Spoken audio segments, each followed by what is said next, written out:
So let's start the class for today. Last class में हमने discuss कर लिया था, अगर मैं थोड़ा सा ऊपर चलूं तो लास्ट क्लास में हमने डिस्कस कर लिया था कहीं ना कहीं कैसे पीरियड फाइंड करते हैं हम किसी भी इलेक्ट्रॉनिक कॉन्फ़िगरेशन से, कैसे हम ग्रुप फाइंड करते हैं, क्या ग्रुप है, क्या एलिमेंट्स है और किस तरीके से अरेंजमेंट है। और हम बात कर रहे थे ट्रेंड्स की कि ट्रेंड्स ऑफ पीरियोडिक टेबल क्या क्या है। ठीक है, तो उसमें हमने बात कर ली थी, वैलेंसी की बात कर ली थी कि वैलेंसी किस तरह वेरी करती है। ठीक है, तो लेफ्ट से अगर आप राइट चलेंगे तो मैंने बताया था आपको कि 1 से लेके 4 तक तो वो इंक्रीज करेगा और फिर 4 से लेके वो 0 तक क्या करेगा, डिक्रीज करेगा। ये मैंने आपको बता दिया था, है ना। और ग्रुप में कोई भी चेंजेस नहीं होंगे क्योंकि ग्रुप में नंबर ऑफ इलेक्ट्रॉन सेम रहते हैं, बस cell number change, that's it. इतना हमने डिस्कस कर लिया था। अब आज हम आगे चल रहे हैं। जो ट्रेंड्स में हमारे पास सेकंड पॉइंट था, ट्रेंड्स में हमारे पास सेकंड पॉइंट क्या था, एटॉमिक साइज था कि एटॉमिक साइज जो है वो किस तरह वेरी करेगा, क्या एटॉमिक साइज है, ये सब। तो let's start just a minute.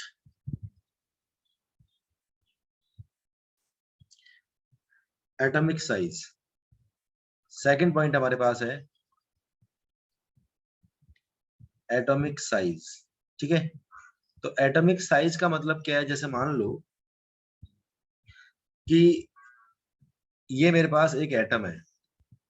Atomic size का मतलब क्या हुआ, ये एक एटम है और एटम की जो स्ट्रक्चर है वो कुछ इस तरीके से होती है ना।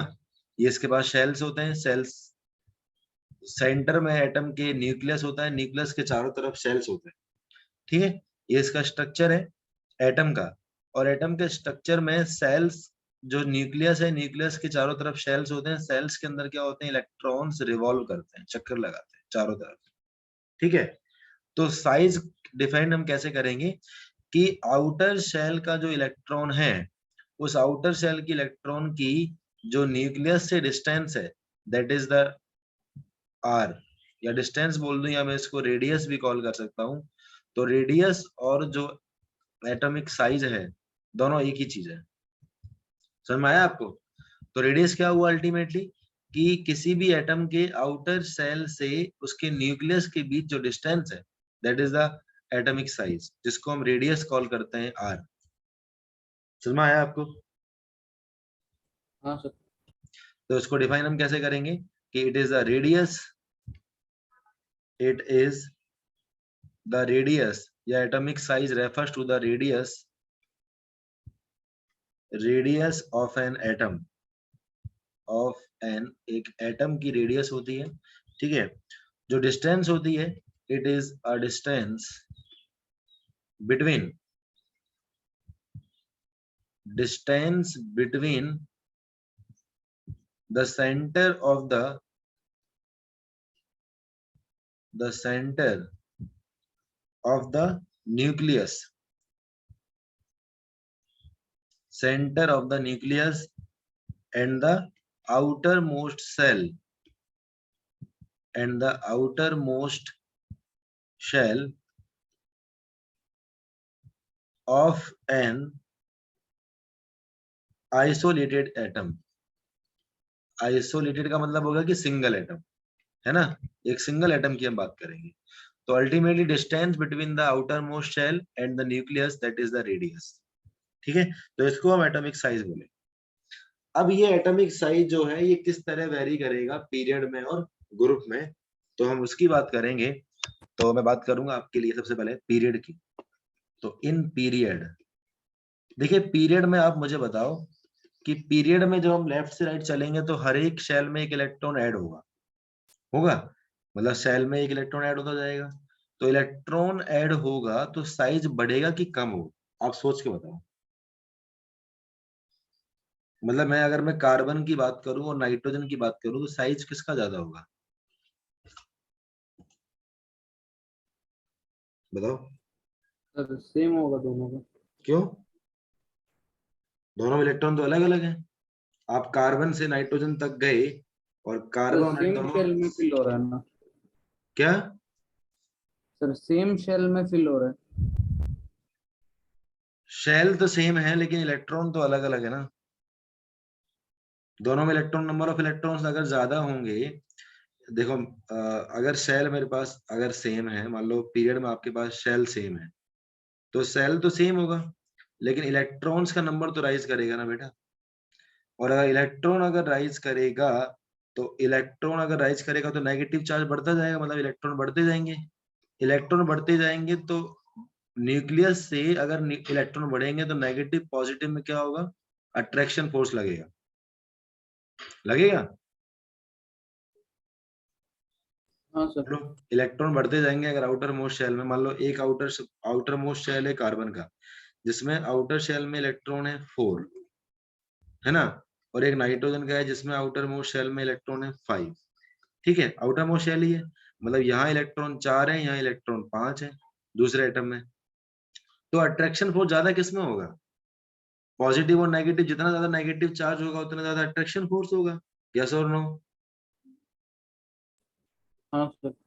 तो अट्रैक्शन फोर्स अगर ज्यादा हो, डिस्टेंस कम होगी नहीं होगी, मतलब इन दोनों के बीच अगर इलेक्ट्रॉन ज्यादा होंगे तो यहाँ ये डिस्टेंस क्या होगी, कम हो जाएगी, क्योंकि अट्रैक्शन फोर्स लगेगा तो ये खींचेगा इसको अपनी तरफ, खींचेगा, तो साइज कम हो जाएगा। मतलब अगर मैं पीरियड की बात करूंगा तो due to increasing of electrons in outermost shell, size is decreases. Got it. So I am writing here on moving, समझ में आ गया आपको साइज क्यों कम हो रहा है। ऑन मूविंग फ्रॉम, बोलो, हाँ सर आगे sir. on moving from left to right in a period, in a period, in a period, atomic size decreases, atomic size decreases because of nuclear charge increase. मतलब कि nuclear charge का मतलब हो गया कि कहीं ना कहीं दोनों के बीच जो अट्रैक्शन फोर्स है वो बढ़ता चला जाएगा, चार्ज बढ़ता जाएगा। तो लिखेंगे कि because of nuclear charge, nuclear charge, effective nuclear charge increases. Effective nuclear charge का मतलब क्या हो गया कि नेगेटिव चार्ज बढ़ता जाएगा तो कहीं ना कहीं पॉजिटिव का जो इफेक्टिव चार्ज है वो भी इंक्रीज होगा, मतलब वो कहीं ना कहीं इलेक्ट्रॉन को खींचने की कोशिश करेगा, और खींचने की कोशिश करेगा तो वो बढ़ता चला जाएगा और साइज कम हो जाएगा। ठीक है, तो हमारे पास एक यहाँ से एक रिजल्ट आ जाएगा, क्या, कि साइज जो होगा, साइज वो इनवर्सली प्रोपोर्शनल होगा जेड इफेक्टिव के। और जेड इफेक्टिव क्या है, इफेक्टिव न्यूक्लियर चार्ज। इफेक्टिव मतलब न्यूक्लियर चार्ज जितना ज्यादा होगा उतना कम साइज होगा। That's it. तो इस पूरी कहानी को आप लिख लीजिए कि पीरियड में साइज जो है वो क्यों कम होता है। ठीक है, जेड इफेक्टिव का मतलब क्या है, effective nuclear charge. Effective nuclear charge बढ़ेगा क्योंकि इलेक्ट्रॉन्स बढ़ेंगे, और इलेक्ट्रॉन्स बढ़ेंगे तो इफेक्टिव न्यूक्लियर चार्ज बढ़ेगा तो साइज कम हो जाएगा। इस पूरे डायग्राम को बना लो, लिख लो।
नोबल गैस की बात करूं तो उसकी जो पीरियड है, पीरियड में अगर हम बात करें तो लार्जेस्ट होती है ड्यू टू, क्यों, क्योंकि जो आउटर शेल का कॉन्फ़िगरेशन है वो फुलफिल्ड होता है।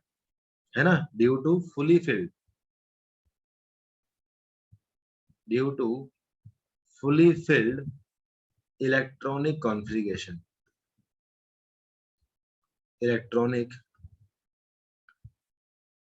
कॉन्फ़िगरेशन, ठीक है, या वी कैन से दैट कि कंप्लीट ऑक्टेट, अगर आउटर शेल फुलफिल्ड होगा तो कंप्लीट ऑक्टेट होगा, कंप्लीट ऑक्टेट होगा, ठीक है। तो ये पॉइंट टू बी नोटेड होगा, इसको आप लिख लीजिए, ये एग्जांपल लिखो, ये पॉइंट टू बी नोटेड लिखो, फिर हम आगे चलते हैं। Atomic size of first group elements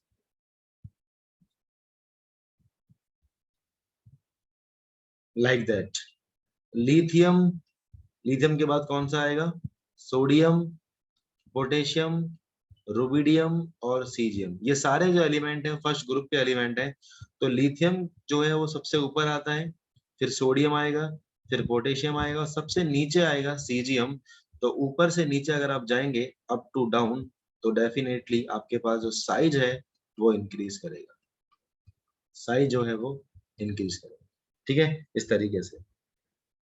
तो ये तो हमारा हो गया बात फर्स्ट ग्रुप की। एक और मैं एग्जांपल ले लेता हूँ कि atomic size of 17th group, atomic size of 17th group के एलिमेंट्स कौन कौन से होंगे, 17th group elements, 17th group के जो एलिमेंट्स हमारे पास होंगे वो कौन कौन से होंगे, देखिए फ्लोरीन, क्लोरीन, ब्रोमीन और आयोडीन, ये चार एलिमेंट हमारे पास है 17th ग्रुप के। तो फ्लोरीन सबसे ऊपर आता है, आयोडीन सबसे नीचे आता है, तो साइज सबसे कम होगा फ्लोरीन का, फिर क्लोरीन का और सबसे ज्यादा हो जाएगा आयोडीन का, दैट्स इट, ठीक है। तो ये हमारे पास ग्रुप की बात रहेगी साइज की, लिख लीजिए इसको।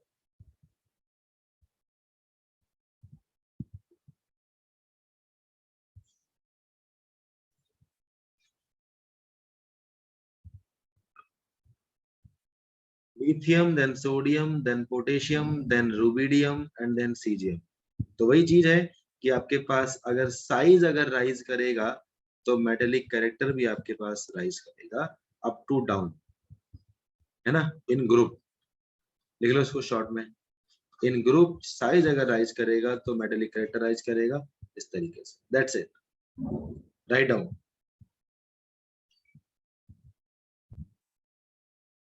एक 17th ग्रुप का एग्जांपल और ले लेते हैं हम, है ना, वो भी इंपॉर्टेंट है। 17th group elements, 17th group elements की अगर मैं बात करूं तो उसके एलिमेंट्स मेरे पास हैं fluorine, chlorine, bromine, iodine.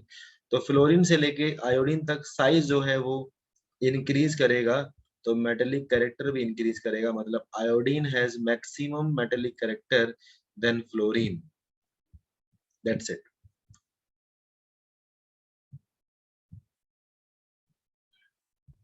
Next trends हमारे पास जो है वो है नॉन मेटेलिक कैरेक्टर्स, ठीक है। तो नॉन मेटेलिक कैरेक्टर जस्ट क्या है, रिवर्स है मेटेलिक कैरेक्टर का। तो पॉइंट नंबर 4 हमारे पास होगा non metallic character, it is totally reverse, totally opposite to the metallic characters, है ना। नॉन मेटल का जो कैरेक्टर है वो किस तरह वेरी करेगा, देखिए नॉन मेटल का मतलब क्या हुआ कि tendency of an atom to gain electrons, non metal कभी भी इलेक्ट्रॉन को लूज नहीं करता है, नॉन मेटल हमेशा इलेक्ट्रॉन को गेन करता है। तो मेटल के अंदर हम पढ़ रहे थे कि वो लूज करता है, तो डेफिनेटली लूज करना और गेन करना दोनों एक दूसरे के रिवर्स है। तो यहाँ भी प्रॉपर्टी टोटली रिवर्स हो जाएगी मेटेलिक कैरेक्टर से। तो इसको हम डिफाइन करेंगे कि it is the tendency, it is tendency, it is tendency of an atom to gain electrons, to gain electrons, electrons को गेन करने की जो टेंडेंसी है वही नॉन मेटेलिक कैरेक्टर। आपको पता है, जैसे मान लो अगर मैं बात करूं कि नॉन मेटल्स कौन कौन से, मान लो नाइट्रोजन है, ऑक्सीजन है, फ्लोरीन है ना, इन तीनों की टेंडेंसी क्या है, इलेक्ट्रॉन्स को गेन करने की, इलेक्ट्रॉन्स गेनर है, इलेक्ट्रॉन गेन करता है। नाइट्रोजन जो है उसकी अगर हम वैलेंसी की बात करें तो -3 होती है, मतलब माइनस का मतलब इलेक्ट्रॉन लेता है। ऑक्सीजन की -2 होती है, माइनस का मतलब इलेक्ट्रॉन लेना, है ना। फ्लोरीन की -1 होती है। तो ये तो नंबर ऑफ इलेक्ट्रॉन्स है कितने लिए हैं, और माइनस का मतलब है कि इलेक्ट्रॉन्स लिए हैं, और कितने लिए हैं वो 1 2 3 बता रहा है। Got it? यस बोलो। सर। हाँ, तो यही प्रॉपर्टी है। अब इस प्रॉपर्टी को हम वेरी किस तरह करेंगे पीरियड में, वो देख लेते हैं। जस्ट रिवर्स होगा। तो मैं यहाँ लिख सकता हूँ इस चीज को कि it is totally opposite, it is totally opposite to the metallic character. Metallic character की टोटली अपोजिट है।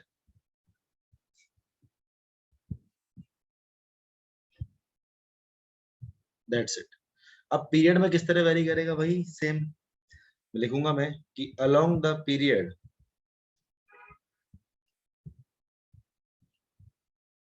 along the period from left to right, from left to right, non-metallic character,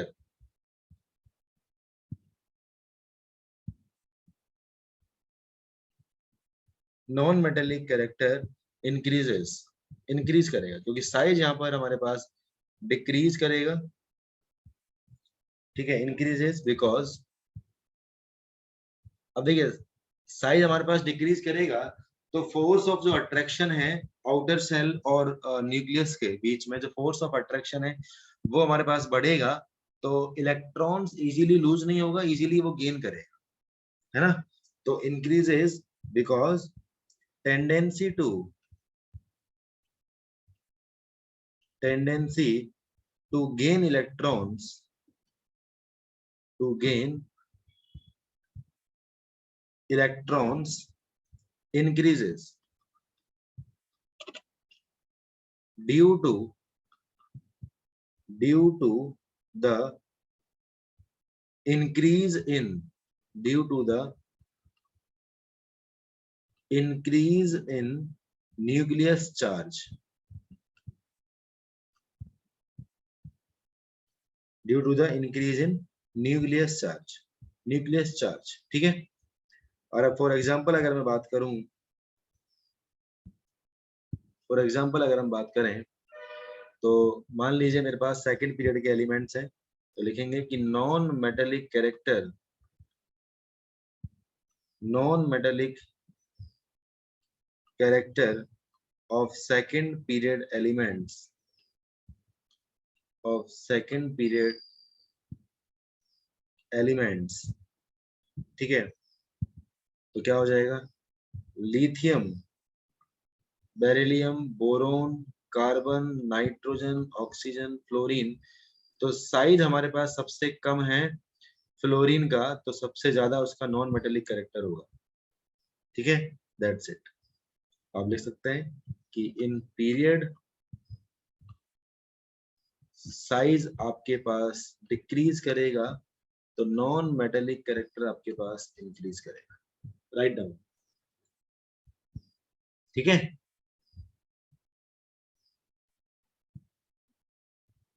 तो जब मैं ग्रुप की बात करूंगा सेम इसी property में, तो लिखेंगे कि इन ग्रुप में किस तरीके से वेरिएशन होगा। Let's see here, on moving from top to bottom, on moving from top to bottom, on moving from top to bottom in a group, in a group non metallic character is decreases, है ना। अब size increase करेगा, size की inversely होता है ये non metallic character. तो non metallic character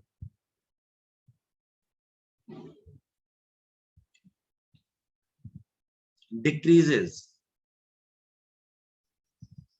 decreases because atomic size, because atomic size increases and tendency to gain electrons देखिए आपके पास सेल्स बढ़ेंगे तो उसकी जो टेंडेंसी इलेक्ट्रॉन्स को गेन करने की वो बढ़ेगी, है ना। To gain electrons, sorry, tendency of electrons gain करने की वो डिक्रीज करेगी, क्योंकि हम ग्रुप की बात कर रहे हैं ना। तो tendency to gain electrons decreases, है ना, या तो डिक्रीज करेगी ना, डिक्रीजेस, ठीक है। फॉर एग्जाम्पल की अगर हम बात कर लें तो नॉन मेटेलिक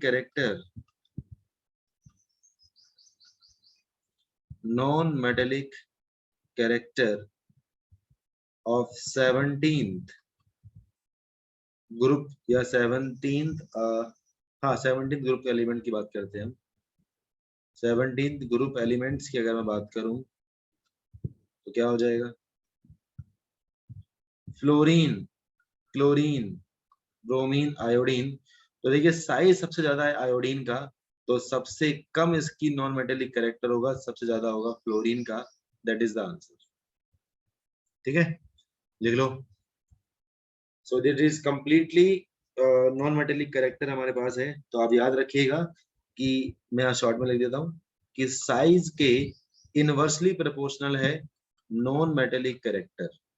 मतलब अगर साइज बढ़ेगा तो नॉन मेटेलिक कैरेक्टर कम होगा, और साइज अगर कम होगा तो नॉन मेटेलिक कैरेक्टर बढ़ेगा, ठीक है।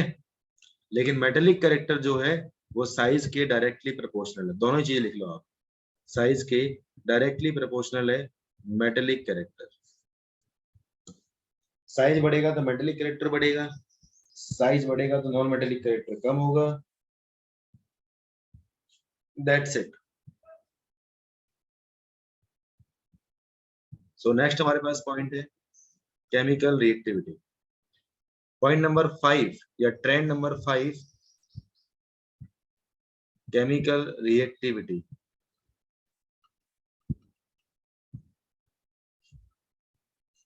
ठीक है। So what about the chemical reactivity. देखिए अगर मैं मेटल्स की बात करूं और नॉन मेटल्स की बात करूं, दोनों की अलग अलग प्रॉपर्टीज है ना। केमिकल रिएक्टिविटी का मतलब है कि वो किस तरीके से रिएक्ट करता है दूसरे मेटल के साथ या दूसरे एलिमेंट के साथ मेटल, ठीक है। तो अगर हम बात करें इसकी मेटल की, तो मैं लिखूंगा कि नंबर फर्स्ट या ए पॉइंट लिखूंगा, इन मेटल्स। मेटल की प्रॉपर्टीज अलग होंगी, नॉन मेटल्स की प्रॉपर्टीज अलग होंगी। तो in metals chemical reactivity, chemical reactivity of metals increases, increase करती है, इंक्रीजेस डाउन द ग्रुप। मतलब ग्रुप में अगर हम देखें तो मेटल्स की केमिकल रिएक्टिविटी इंक्रीज करती है down the group. Down the group का मतलब ग्रुप्स के अंदर, ऊपर से जब आप नीचे जाएंगे तो डाउन द ग्रुप आपकी केमिकल रिएक्टिविटी की जो कैरेक्टर है तो वो इंक्रीज करेगा मेटल्स का, ठीक है। Because tendency to lose electrons, tendency to मतलब देखो हर एक चीज में या हर एक प्रॉपर्टी में आपकी वही सेम ही बिहेव आपका रिपीट हो रहा है। यहाँ भी हम उसी की बात कर रहे हैं कि बिकॉज ऑफ लूज इलेक्ट्रॉन्स जो होगा, टेंडेंसी ऑफ, बिकॉज टेंडेंसी या टेंडेंसी आएगा, जो टेंडेंसी है मेटल्स की वो इंक्रीज करेगी इलेक्ट्रॉन्स को लूज करने की, ठीक है। तो टू लूज इलेक्ट्रॉन्स इंक्रीजेस, वो भी देखा था हमने कि साइज बढ़ेगा तो इलेक्ट्रॉन्स लूज करने टेंडेंसी बढ़ेगी, ठीक है, ग्रुप के अंदर। और फॉर एग्जांपल की अगर मैं बात कर लूं तो एग्जांपल कौन सा हो जाएगा, एग्जांपल ले लेते हैं हम ग्रुप में lithium, sodium, potassium, rubidium and caesium, that is of first group elements.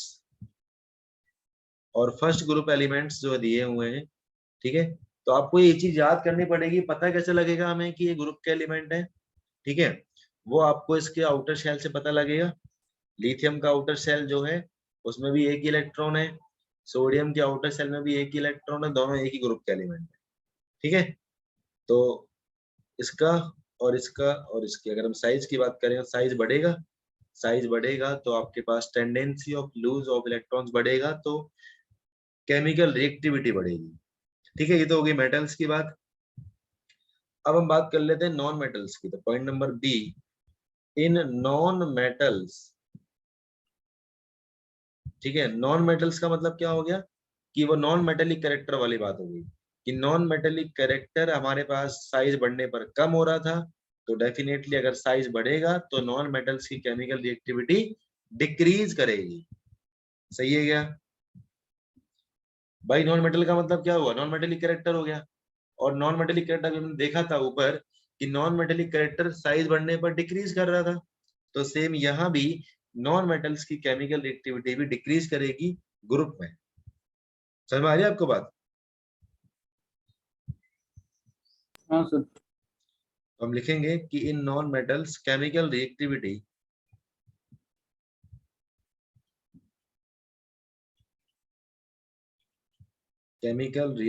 Of non metals decreases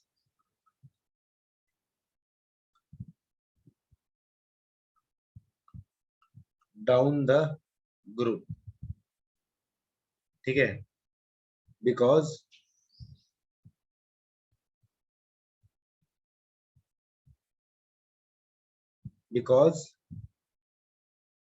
tendency to gain, वही सारी चीजें रिपीट कर रही हैं। टेंडेंसी टू गेन, आपको चीज को याद रखनी है, समझना भी है। ठीक है, अगर पूछ लिया आपसे ऑर्डर तो आपको वो लिखना है, टेंडेंसी टू गेन इलेक्ट्रॉन्स